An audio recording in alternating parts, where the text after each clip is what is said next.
Nadiem Anwar Makarim divonis 10 tahun pidana penjara oleh Majelis Hakim terkait dengan kasus dugaan pengadaan Chromebook dan juga Chrome Device Management.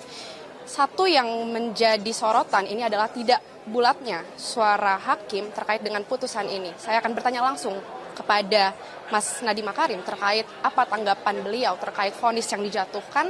Selamat sore Mas Nadiem. Mas Nadiem, Anda melihat langsung dan Anda mendengar langsung vonis yang dijatuhkan pada Anda selama ini sudah melalui berbagai persidangan. Apa yang mau Anda sampaikan terkait vonis yang dijatuhkan? Susah ya mencari kata-kata untuk menjelaskan perasaan saya mengenai vonis ini. Harapan saya masuk hari ini adalah bebas murni. Karena dari fakta persidangan dan dari hampir semua pakar hukum dan anti korupsi di Indonesia seharusnya bebas murni. Tapi kenyataannya malah dijatuhi hukuman 10 tahun plus 5 tahun. Jadi totalnya 15 tahun. Waktu hakim membacakan keputusan bersalahnya, saya bingung sekali. Ini maksudnya apa? Karena di dalam keputusannya tidak ada memperkaya diri sendiri. Jadi saya diputuskan korupsi karena penyalahgunaan kewenangan. Katanya, kenapa penyalahgunaan kewenangannya? Katanya saya memberikan terlalu banyak kekuasaan kepada staf khusus saya. Saya memberikan terlalu banyak kekuasaan kepada tim teknologi saya. Ini anak-anak muda yang idealis, yang mau mengabdi buat negara. Jadi saya dituduh korupsi, alasannya memberdayakan anak-anak muda idealis. Bisa bayangkan nggak seperti apa rasanya?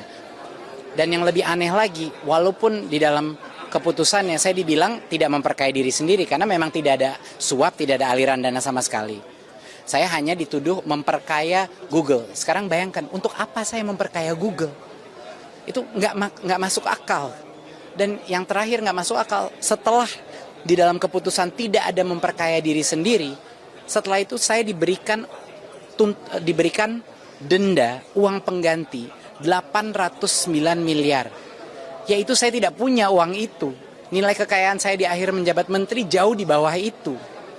Dan uang itu sudah terbukti di pengadilan adalah tidak pernah keluar dari rekening Gotoh.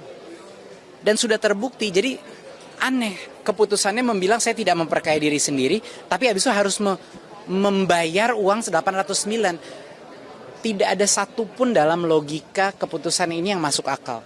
Tetapi waktu Hakim Andi yang dissenting opinion, satu-satunya hakim yang berani melihat saya ke mata saya, dia menyebutkan seluruh kebenaran daripada fakta persidangan di dalam ini.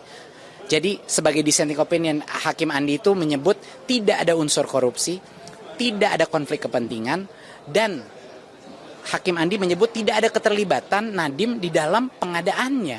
Kenapa bisa dituduh kausalitas antara kerugian negara, kemahalan harga laptop dengan kebijakan? Jadi Hakim Andi saya apresiasi sebesar-besarnya ke Hakim Andi. Dan tolong masyarakat menyimak apa yang disebut Hakim Andi. Disitulah kebenaran terbuka. Disebut seluruh secara konstruksi yang sangat detail dan komprehensif. Jadi karena itu saya masih ada harapan. Salah satu tadi dakwaan dari hakim ini adalah dakwaan subsidiar yang menyebut bahwa ada kepentingan Mas Nadiem dengan pihak Google. Yang mau Anda pertegas dari pernyataan ini apa, Mas? Keputusan ini berdasarkan murni narasi. Ini persis sama yang disebut sama Hakim Andi. Bahwa di mana Hakim Andi tadi menyebut di mana buktinya bahwa ada mufakat antara Nadiem dan Google. Di mana buktinya bahwa atau meeting-meeting rahasia atau perbincangan atau WA chat di mana investasi Google kepada Gotoh setelah saya menjadi menteri itu karena balas budi atas pemilihan kebijakan Chrome OS. Itu tidak ada. Jadi keputusan hakim bahwa saya punya konflik kepentingan dengan Google dan saya ingin memperkaya Google itu hanya berdasarkan kebetulan waktunya bersamaan. Sampai hakim pun bilang seperti itu. Hakim bilang ini karena waktunya itu terlalu dekat. Jadi tanpa kan nggak bisa hukum seperti itu.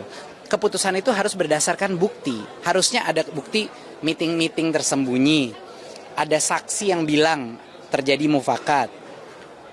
atau paling tidak ada WA chat di mana terbukti bahwa ada diskusi di balik layar mengenai itu tidak ada sama sekali. Justru WA chat dan bukti meeting dan saksi semuanya menyebut tidak ada kesepakatan, tidak ada kong kali kong, dan tidak ada mufakat jahat. Justru yang terbukti mufakat baik, justru yang terbukti niat baik gitu. Jadi itulah ironi daripada kasus ini, kebijakan yang menghemat triliunan anggaran tiba-tiba keputusannya seperti itu. Tapi alhamdulillah Hakim Andi menyuarakan kebenaran. Terakhir, Mas Nadiem akan mengambil langkah naik banding. Tadi salah satu kuasa hukum ini akan menyebut akan menempuh jalur hukum terkait dengan obstruction of justice yang menganggap ada beberapa bukti yang dibawa oleh kuasa hukum tapi tidak dipertimbangkan oleh majelis hakim. Yang mau Mas Nadiem sampaikan terkait langkah ini apa mungkin dari Mas Nadiem? Yang sudah pasti saya akan langsung naik banding. Ya, karena 1 hari saja di penjara untuk orang tidak bersalah terlalu lama. Kami tidak akan menerima apapun kecuali bebas murni. Ya. Dan karena keyakinan kami dan tim kami bahwa perjuangan ini tidak berakhir, baru mulai. Dan tentunya mengenai hal-hal lain, mengenai langkah hukum, obstruction of justice itu mungkin PH saya yang lebih mengetahui dari saya.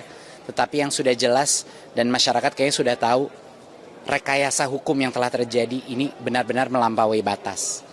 Mulai dari menyebut ada WA group di awal membahas pengadaan Chromebook yang ternyata tidak benar, audit kerugian negara yang disembunyikan, tidak mau diberikan kepada kita, dokumen-dokumen yang goib yang tiba-tiba lenyap dalam bidang bukti, dan bukti-bukti tidak adanya mens rea, bukti saya mendorong untuk objektivitas, bukti saya mendorong untuk Windows juga dipertimbangkan, itu diabaikan oleh hakim, oleh 4 hakim. Jadi benar-benar menyedihkan manipulasi dan rekayasa hukum yang terjadi. Dan saya tidak tahu kenapa. Kenapa begitu dendamnya kepada saya tidak tahu. Tapi saya punya harapan besar, Mbak. Saya punya harapan besar bahwa masyarakat di Indonesia benar-benar berani bersuara. Karena ini bisa terjadi, kalau ini terjadi kepada saya, ini bisa terjadi kepada siapapun. Dan saya berharap ada hikmah yang baik yang datang daripada kasus ini. Bahwa ada perbaikan sistem hukum kita. Ada perbaikan transformasi dalam keadilan, sistem keadilan kita. Dan saya harap semua perjuangan dan pengorbanan saya nggak sia-sia. Mas Nadiem, apabila Anda tetap harus ditahan pada akhir, apakah Anda masih tetap akan mencintai Indonesia? Saya tidak bisa tidak mencintai Indonesia. Di sini pun mau dipenjara, mau diapakan, mau difitnah, mau dizolimi, saya akan selalu mencintai negara saya. Ini pun bentuk bakti dan perjuangan saya. Terima kasih banyak Mas Nadiem, semoga dilancarkan selalu untuk proses hukumnya. Demikian saudari tadi disampaikan oleh Nadiem Anwar Makarim bahwa memang ia akan naik banding terkait dengan vonis yang dijatuhkan oleh majelis hakim, dan juga tadi disampaikan apabila memang ia pada akhirnya tetap harus ditahan, ia tidak akan pernah berhenti mencintai Indonesia. Zefanya Sitomeyang, Jenifan Prapta, Kompas TV, Jakarta.